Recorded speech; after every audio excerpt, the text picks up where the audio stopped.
দীর্ঘ প্রতীক্ষার পর শুরু হলো বেনাপোল বন্দর থেকে মোংলা পর্যন্ত রেল চলাচল। সকালে যাত্রীবাহী ট্রেনটি বেনাপোল থেকে মোংলার উদ্দেশ্যে ছেড়ে যায়। প্রথম দিনে শত শত যাত্রী ভিড় আর আনন্দ ছিল চোখে পড়ার মতো। প্রতিনিধিদের তথ্যছবিতে বিস্তারিত জানাচ্ছেন মৌসুমী রহমান।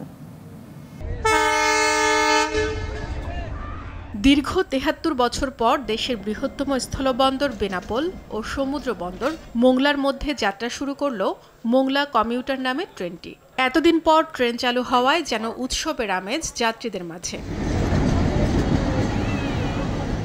সকাল ১০টায় ৬০০ যাত্রী নিয়ে বেনাপোল থেকে মোংলার উদ্দেশ্যে ছেড়ে যায় ট্রেনটি। বেলা ১১টায় যশোর জংশনে এসে পৌঁছায়। যাত্রা বিরতি শেষে ফের রওনা হয়ে দুপুর ২টার পরে মোংলা বন্দরে পৌঁছায়। পরে মোংলা থেকে ৩৬১ জন যাত্রী নিয়ে বেনাপোলের উদ্দেশ্যে আবার যাত্রা করে ট্রেনটি।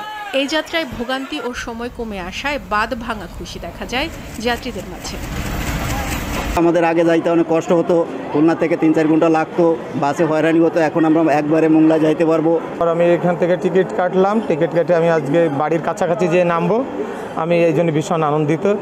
আমরা সপরিবারে ঘুরতে যাচ্ছি মোংলাতে, নতুন ট্রেন চালু হয়েছে, এর জন্য আমরা খুব আনন্দিত। অত্যন্ত কম ভাড়ায় আমরা কিন্তু আজকে বেনাপোল পর্যন্ত পৌঁছে যাচ্ছি। বাই রোডে যেতে গেলে আমাদের অনেক টাকা খরচ হতো। রেল কর্তৃপক্ষ জানায় সপ্তাহের প্রতিদিন একটি ট্রেন চলবে এই রুটে। ভাড়া নির্ধারণ করা হয়েছে সর্বনিম্ন ২০ টাকা ও সর্বোচ্চ ৮৫ টাকা। এই রেল লাইনটি মাননীয় প্রধানমন্ত্রী এবং ভারতের প্রধানমন্ত্রী যৌথভাবে গত ১ নভেম্বর উদ্বোধন করেছেন। আমরা সেই উদ্বোধনের পরে আজকে আমরা বাণিজ্যিকভাবে ট্রেন চলাচল শুরু করতে যাচ্ছি। এখান থেকে প্রতিদিন এক পেয়ার ট্রেন এভাবে আসবে এবং যাবে। ট্রেনটি চলাচল করবে যশোর, ফুলতলা ও খুলনা হয়ে মোংলা পর্যন্ত।